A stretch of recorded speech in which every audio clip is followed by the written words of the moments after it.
తాకట్లో ఉన్న మీ బంగారాన్ని విడిపించి ఆ రోజు ఆన్లైన్ రేటుకి కొంటాం. Sharma gold company.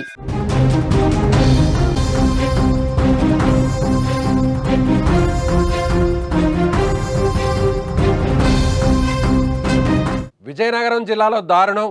సొంత అన్నను దారుణంగా హత్య చేసిన తమ్ముడు, కాపు కాసి పీక కోసి పరార్. అన్నదమ్ముల మధ్య కొన్నేళ్లుగా భూ వివాదం. ఈ నేపథ్యంలోనే అన్న శ్రీనును అత్యంత దారుణంగా చంపిన తమ్ముడు చంటి. ప్రస్తుత సమాజంలో మానవతా విలువలు రోజు రోజుకి తగ్గిపోతున్నాయి. ఆస్తి కోసం బంధాలు, బంధుత్వాలను మరిచి దారుణాలకు పాల్పడుతున్నారు. ఆస్తి కోసం కన్న వాళ్ళను, కట్టుకున్న వాళ్ళను సైతం బలి చేస్తున్నారు. తాజాగా ఇక్కడ కూడా ఇదే జరిగింది. భూ వివాదాల కారణంగా సొంత అన్నని తమ్ముడే అత్యంత కిరాతకంగా హత్య చేసిన ఘటన విజయనగరంలో చోటు చేసుకుంది. విజయనగరం జిల్లా గజపతి నగరం మండలం కొత్తబగ్గం గ్రామానికి చెందిన పసుపురెడ్డి శ్రీనుకు వివాహమైంది. అతనికి భార్య, నలుగురు కూతుర్లు ఉన్నట్లు తెలుస్తోంది. అయితే శ్రీనుకు చంటి అనే ఓ తమ్ముడు కూడా ఉన్నాడు. వీరి మధ్య గత కొంతకాలంగా భూ వివాదాలు కొనసాగుతున్నాయి. ఈ నేపథ్యంలోనే అన్నను చంపేయాలని తమ్ముడు చంటి ప్లాన్ చేసుకున్నాడు. అనుకున్నట్లుగానే ఆ సమయం రాగానే వచ్చేసింది. శ్రీను వినాయక నిమజ్జనం కోసం బయటకు వెళ్ళాడు. ఇదే అదునుగా తీసుకున్న చంటి కొందరు సాయంతో అన్న కోసం గ్రామ శివారులో కాపు కాసి ఒంటరిగా వస్తున్న అన్నను అడ్డగించి దాడి చేశాడు.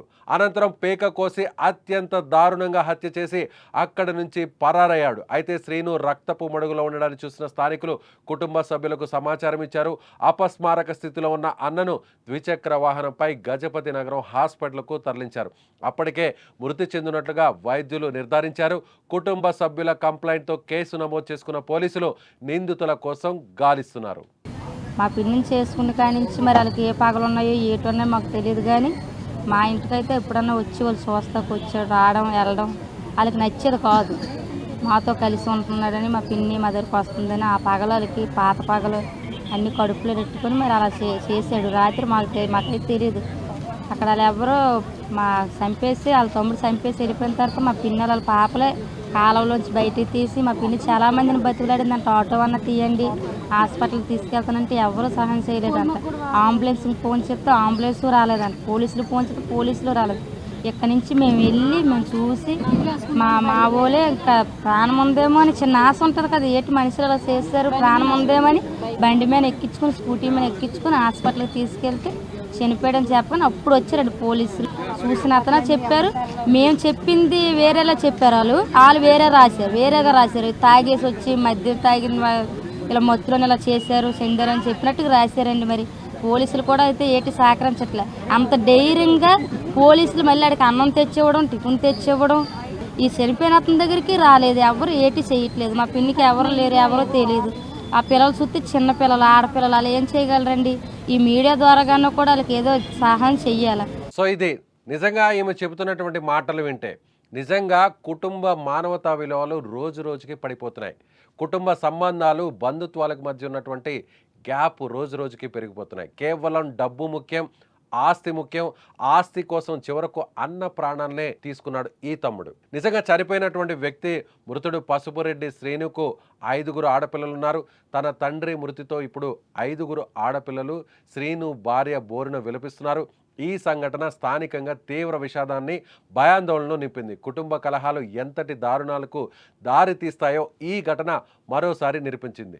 ఇక మరోపక్క విచారణను వేగవంతం చేస్తున్నామని, త్వరలోనే నిందితుడిని పట్టుకుంటామని పోలీసులు చెప్తున్నారు. అయితే పోలీసులు వ్యవహరించినటువంటి తీరు మీద కుటుంబ సభ్యులు, బంధువులు కూడా కొన్ని ఆరోపణలు చేస్తున్నారు. పోలీసులు ఎవరైతే హత్య చేసినటువంటి చంటికి సపోర్టుగా వ్యవహరిస్తున్నారు. వెంటనే ఈ ఇన్సిడెంట్ జరిగిన వెంటనే ఎక్కడైతే దాడి జరిగిందో, ఎక్కడైతే వెంటనే ఈ ఘటన జరిగిందో అక్కడ ఉన్నటువంటి స్థానికులు, స్థానికంగా ఉన్నటువంటి పోలీసులకు, అక్కడ ఉన్నటువంటి అంబులెన్స్కు సమాచారం ఇచ్చినా కూడా ఎవరు కూడా రెస్పాండ్ కాలేదు. చివరకు తామే ఇంటి నుంచి సంఘటనా స్థలానికి వెళ్ళి అక్కడ రక్తపు మడుగులో ఉన్నటువంటి ఎవరైతే శ్రీను ఉన్నాడో శ్రీనుని చివరకు మోటార్ బైక్ మీద, ద్విచక్ర వాహనం మీద హాస్పిటల్కు తీసుకువెళ్ళాం. అప్పటి వరకు చాలా సమయం మించిపోయింది. ఒకవేళ నిజంగా వెంటనే పోలీసులు కానీ లేదంటే అంబులెన్స్ కానీ 108 వెహికల్ కానీ రెస్పాండ్ అయి ఉంటే ఖచ్చితంగా తమ భర్త బతికేవాడని ఆ భార్య ఇప్పుడు బోరున విలపిస్తుంది. పోలీసులు కూడా వన్ సైడ్గా వ్యవహరిస్తున్నారు. తప్పు చేసినటువంటి వారికే సపోర్ట్ చేసే విధంగా మాట్లాడుతున్నారు. కేసును కూడా వారికి అనుకూలంగా మారుస్తున్నారంటూ కూడా అక్కడున్నటువంటి చనిపోయినటువంటి వ్యక్తి బాధితుడికి సంబంధించినటువంటి కుటుంబ సభ్యులు ఆరోపిస్తున్నారు. నిజంగా ఈ ఘటన ఇప్పుడు ఆ ఆడపిల్లలు అతనికి ఉన్నటువంటి ఆడపిల్లలు ఇప్పుడు రోడ్డున పడ్డారు. కనీసం అన్న అనేటువంటి ఆలోచన కూడా లేకుండా కుటుంబాల మధ్య, కుటుంబ సభ్యుల మధ్య, అన్నదమ్ముల మధ్య ఆస్తి వివాదాలు కొనసాగుతూ ఉంటాయి. అది ఎక్కడో చోట ప్రతి చోట ఉంటుంది. కానీ ఈ విధంగా ప్రాణాలు తీసే విధంగా వ్యవహరించడం, ప్రాణాలు తీసి ఈ విధంగా ఆ కుటుంబాన్ని రోడ్డును పడేసే విధంగా చేయడం ఎంత మాత్రం సహేతుకం కాదు, ఎంత మాత్రం కరెక్ట్ కాదు. సో డబ్బు మానవతా విలువలను చంపేస్తుంది. డబ్బు, ఆస్తి ఈ మాయలో పడి చాలామంది కొట్టుకు చస్తున్నారు, చాలామంది చంపేస్తున్నారు, చాలామంది కుటుంబాలను రోడ్డుకి ఈడ్చుకుంటున్నారు.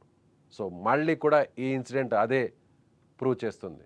ఇప్పటికైనా ఆలోచించండి. ఆస్తి వివాదాలు, కుటుంబ తగాదాలు, కుటుంబాల మధ్య, కుటుంబ సభ్యుల మధ్య, అన్నదమ్ముల మధ్య ఉన్నటువంటి వివాదాలను కూర్చొని పరిష్కరించుకోండి. రూపాయి పోతే తిరిగి సంపాదించుకోవచ్చు, నష్టపోతే ఎలాగోలాగా కాయ కష్టం చేసుకొని మీ తెలివితేటలతో తిరిగి వాటిని సంపాదించుకోవచ్చు. కానీ ప్రాణాలు పోతే, ప్రాణాలు తీస్తే మీ కుటుంబాలు కూడా రోడ్డున పడతాయి.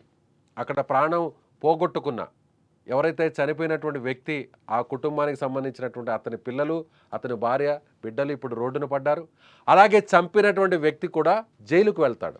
సో ఇప్పుడు ఇతని కుటుంబం కూడా రోడ్డున పడుతుంది. కాబట్టి ఇలాంటి దురాలోచన చేసే ముందు ఒక్కసారిగా మీ కుటుంబాల గురించి ఆలోచించండి. ఆవేశంలోనో లేదంటే ప్లాన్ ప్రకారం అడ్డు తొలగించుకోవాలనుకుని ఆలోచన చేసేవారు ఇప్పటికైనా మేల్కోండి.